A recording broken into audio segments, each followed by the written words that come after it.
Morning बच्चों, हम आप लोगों को विश्वकवि रविंद्र का आगे का पैराग्राफ पढ़ाएंगे। ठीक है, शिक्षा से। इसके पहले हम आप लोगों को पढ़ा चुके थे मनोरंजन अक्रोध तक। उसके आगे ये शिक्षा पर हेडिंग है, उसके में पढ़ाएंगे। रविंद्रस्य प्राथमिकी शिक्षा गृहे एव जाता। रविंद्रस्य प्राथमिकी शिक्षा यानी रविंद्रनाथ की प्रारंभिक या प्राथमिक शिक्षा गृहे एव जाता, घर में ही हुई थी। शिक्षणम बंग भाषाया प्रारब्ध यानी शिक्षा बंग भाषा या बंगला भाषा में प्रारंभ में प्रारंभ हुई थी। प्रारंभिक विज्ञान संस्कृतम, फिर से देख लीजिए लाइन। शिक्षक रविंद्रस्य प्राथमिक शिक्षा गृहे एव जाता, रविन्द्रनाथ की प्रारंभिक शिक्षा घर में ही हुई थी। शिक्षणम बंग भाषाया प्रारब्ध, शिक्षा बंगला भाषा में प्रारंभ हुई थी। प्रारंभिक विज्ञान संस्कृतम, प्रारंभिक विज्ञान संस्कृत गणित मिति त्रयो पाठ विषया अभूवन यानी प्रारंभ में विज्ञान संस्कृत और गणित आदि ये तीन पाठ्य विषय अभूवन, ये तीन पढ़ने के विषय थे। प्रारंभिक गृह शिक्षाया समाप्त्या बालका उत्तर कलकत्ता नगरस्य ओरिएंटल सेमिनार विद्यालय प्रवेशम लभत। प्रारंभिक गृह शिक्षा समाप्त्या यानी प्रारंभिक गृह शिक्षा को समाप्त करके या पूरा करके बालक उत्तर कलकत्ता नगर से ओरिएंटल सेमिनार विद्यालय प्रवेश लभता। बालक ने उत्तर कलकत्ता नगर के ओरिएंटल सेमिनार विद्यालय में प्रवेश लिया। तदंतरम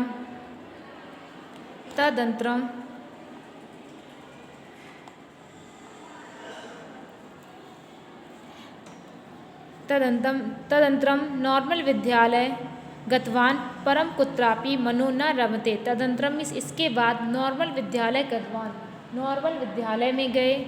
परम कुत्रापि मनो न रमते, परंतु वहाँ पर उनका मन नहीं लगा। सर्वर्थ अध्यापकानां स्वेच्छाचरणम सहपाठिनां तुक्षाम रुचि, सभी अध्यापकों के स्वेच्छ आचरण और सहपाठियों की तुक्ष रुचि यानी तुक्ष आदतों, अप्रिय स्वभाव विलोक्यम मनो न रमते, अप्रिय स्वभाव को देख करके मनो न रमते उनका मन नहीं लगता था। सर्वर्थ अध्यापकानां स्वेच्छाचरणं सहपाठिनां तुक्षाम रुचि अप्रियान स्वभावस्य विलोक्यम मनो न रमे, सभी अध्यापकों के स्वेच्छा आचरण सहपाठियों की तुक्ष रुचि और अप्रिय स्वभाव को देखकर उनका मन नहीं लगता था।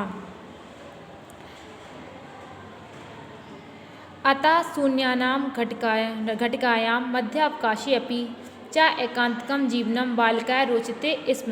अतः शून्यां घटिकायां यानी खाली घंटी में मध्य अवकाश में भी एकांतिक जीवनम बालकाय रोचते स्म, मध्य अवकाश में भी एकांत का जीवन बालकाय रोचते स्म, बालक को बहुत अच्छा लगता था।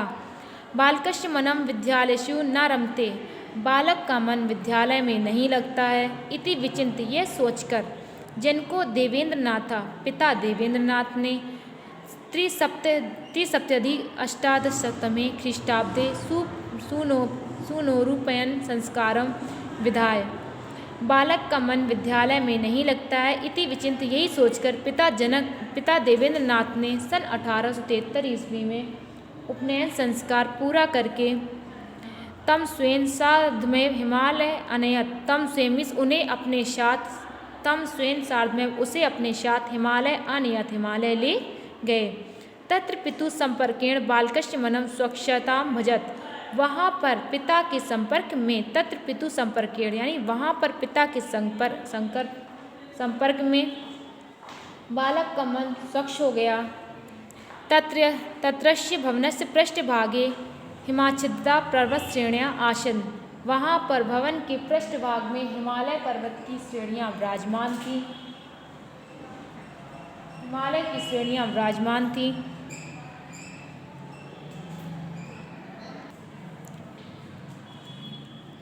भवनाभिमुखम शोभनानि सुशादलानि क्षेत्राणि राजन्ते स्म।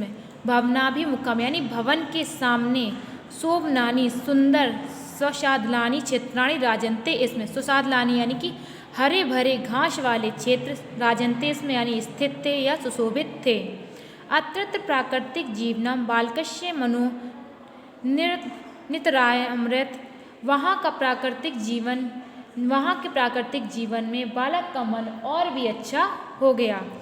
जनको देवेन्द्रनाथ प्रतिदिवसा नवीनया पद्यता पाठयति स्म। जनक देवेन्द्रनाथ प्रतिदिन नई पाठ्यशैली को पढ़ाते थे। पितु पाठन शैली बालकाय रोचते स्म। पिता की पढ़ाने की शैली बालक को अच्छी लगती थी। कालांतरम हिमालयात प्रतिनिवृत्तम पुनः विद्यालयां शिक्षां लेवते।